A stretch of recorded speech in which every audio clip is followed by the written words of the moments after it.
Hello, and welcome to Running the Table, the podcast where we run through everything on the table in the world of sports. And we're going to continue our run around the conferences of college basketball, continuing the Power Six. This episode, we got the Pac-12. Tim, are you ready to go? Let's run it, baby. We start at the top of the Pac-12 with one of the best teams in the country in UCLA. They're a borderline one seed, and it's pretty clear why. Ranked right inside the top five in the country, they have win streaks of both 13 and 10 games. That 10-game winning streak is one that they're currently carrying right now, and their only losses are against Illinois, Baylor, Arizona, and USC, who are all firm tournament teams. They're incredibly guard heavy with Jaime Jaquez and Tiger Campbell still leading the Bruins. Yes, they're still there. And their defense is also one of the best in the country, ranking second in KenPom adjusted efficiency and giving up 60 points per game, which is the sixth best in the nation. They've, other than two stretches of back-to-back losses with those four teams that you mentioned, they've been basically perfect throughout the season.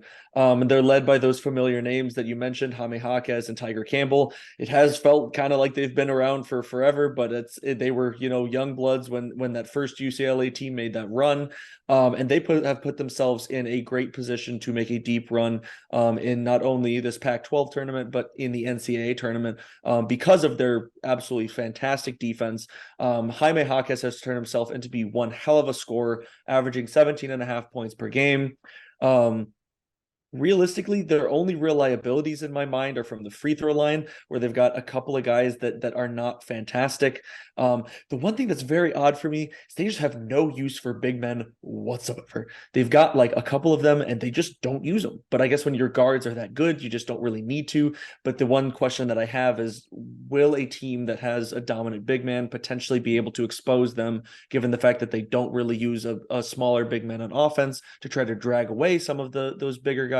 And on defense, they could potentially dominate them that way. What we've seen time and time again is the guard play and some of those It's faster incredible. teams that are just really, really tough on Yeah. defense. Those teams tend to do well, They can but run away with you.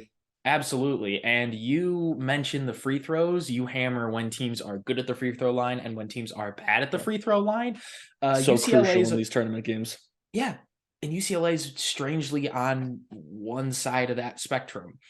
But going to the other big, powerful Pac-12 team, that's the Arizona Wildcats. They are the yin to UCLA's yang. Arizona is just as good as UCLA is, but their specialty is a lightning fast offense. Not only are they one of the most efficient offenses in college basketball, they're one of the fastest, ranking both sixth in adjusted offensive efficiency and tempo. They also shoot the ball really well all around. They shoot 50% from the field and 38% from three as a team. And they just love hammering the international pipeline with impact players like both Tubelis, Kerkrisa, Omar Ballo, and Pele Larson, all coming from overseas. Yeah, they have some serious scoring ability in that front court between Azuolas Tubelis and Umar Ballo.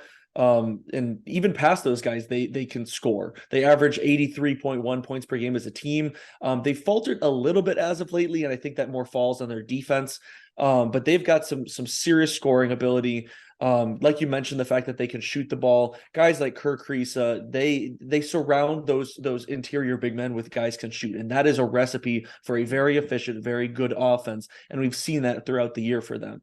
In terms of weaknesses, is once again they're another team that has a couple of guys that are just random liabilities from the free throw line. They have two players that two of their top five scorers that average 57 and 52% respectively from the free throw line, which is very odd. And they also just don't defend that well. And that's, been some of their kryptonite lately. You saw an example of that in their loss at the last second to Arizona State recently. They just keep trying to outscore teams. And when you're fast and when you're rolling, it In most works. cases, they can. Yeah, in But most cases, but most is not all. And all it takes is one bad slip up. The next team we got on the table is the USC Trojans, a team that sits firmly inside the bubble and should be around the 9-10 line. They're led by Boogie Ellis and Drew Peterson, and they're just a really balanced team. They don't do anything particularly especially well, but they get the job done on both sides of the ball. They enter the Pac-12 tournaments with 5 wins in their last 6 games, so they got some good momentum going. Their strong point is their ability to knock down free throws. Who would have thunk it? They shoot almost 75% as a team, which is the best in the Pac-12. They're a solid team with some iffy losses, but they definitely run through their guards mostly, specifically Boogie Ellis and Drew Peterson. Those guys really run the show, and the question is whether or not they can Woogie, get other woogie, guys woogie. going.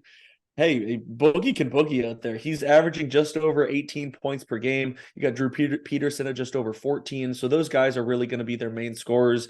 And that's, a strength for them, because when you have a guard or a player that you can just go hand off and say, go get you a bucket, those guys both can drop in threes. That's pretty hard to match up against for a lot of teams.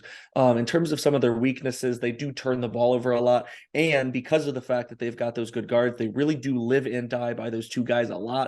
If one or both of them is having an off night, they're kind of screwed. Next team we have is Oregon, and after losing 3 in a row, the Ducks have won their last 3, but they still have a lot of work to do in order to crash the party and get an at-large bid. They have a good offense that follows the good guard, good big game plan with Will Richardson and Nafali Dante. At 18 and 13, they're going to make some serious noise in order to make the tournament. They need to win almost all their games and take down UCLA or Arizona to get an at-large bid. It is a very tall mountain to climb for Oregon. Not impossible, just really, really tough. They do have a very tough road ahead of them. And recently they've been kind of up and down. They dropped 3 straight games before following that up with 3 straight wins. And the big problem for them is they struggle to match up with some of the best in this pretty top-loaded conference. You mentioned Nafali Dante down there. He is obviously a very solid guy to have. I kind of wish they would go through him more, because he shoots 62% from the floor. He doesn't shoot as often as you see, a lot of leading scorers do. So I feel like they could do well to try to go through him more. They're a pretty solid, offensively efficient team, but that doesn't necessarily translate to a lot of points put up on the board.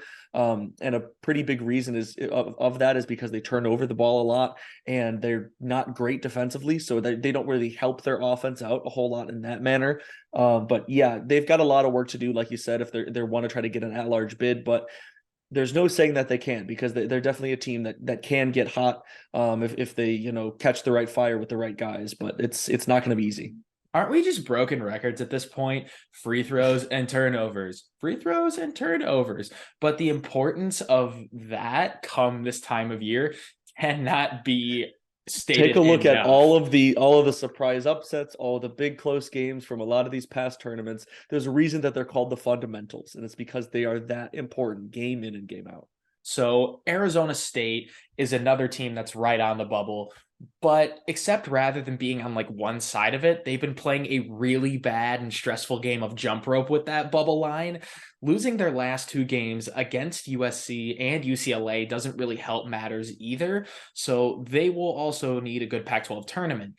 Arizona State is another team that falls into the offensive purgatory with their top 5 guys scoring between 10 and 13 points per game. When you look at their KenPom numbers, they don't like the Devils much either, with teams like Washington State and Colorado actually ranking higher overall. The big thing is the Sun Devils don't score the ball very well, except for really the lightning in the bottle performance that they had against Arizona recently, where they put up 89 points, and that was through a balanced scoring effort between both the starters and the bench. They defend pretty well, and that's what's keep them in the game most of the time. But they really just don't get that much going offensively. And they've got quite a few guys that can score. It's just that most of them don't score all that much, which you mentioned the offensive purgatory. Here we are again. And a big reason for a lot of those offensive struggles is they're generally don't shoot the ball that well. They shoot a little bit less than 70% from the free throw line and less than 32% from deep as a team. So unless a couple of guys just get randomly way hotter than usual on any given day, they're really going to struggle to outscore a lot of these teams, especially in the top half of the Pac-12 that have such great scoring options, basically. In terms of tournament teams, the Pac-12 isn't necessarily all that deep. With that being said, we're going to take a look at who's going to win the Pac-12. And this time, I think I'm going to take a stab at it first. All it really takes is one bad slip up from the 2 top dogs in the conference, and that's UCLA and Arizona.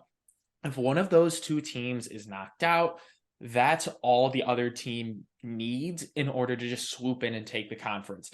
And I would much rather lean on UCLA's defense than Arizona's offense. So I got the Bruins here. I have to agree with you on this one. Looking at everything with the Bruins roster, especially with the way that they've gotten here, you talk about that defense. Their defense is incredible, but they also do still have the scoring options to back it up. I mean, they have three guys that average right around 13 points per game or more. Jaime Jaquez, you keep those guys out of foul trouble. That offense can also really carry you in a lot of these games. Obviously, it's not known as, one of the most efficient out there. Their defense is what really takes the star on that team, but they really have a very balanced team. And there's a reason why they're considered to be a top 5 team in college basketball. I don't see them slipping up in this tournament. If UCLA and Arizona come up head to head in this one, like they have throughout the season, I really do believe that UCLA has the much bigger edge. The thing about UCLA is they just continue to evolve and continue to get better, kind of Yep. like we continue to evolve when we do these college basketball breakdowns. You can see UCLA's growth throughout the years, kind of like you can see ours. Don't go back and watch those last videos from last year there.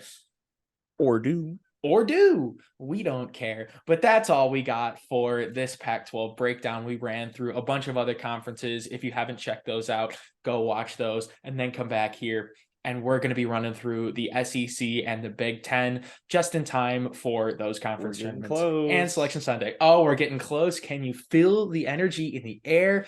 It is March. The NCAA tournament is right around the corner, so stay tuned. It's going to be a great time. But if you want more stuff from us, like and subscribe. And until next time, we out.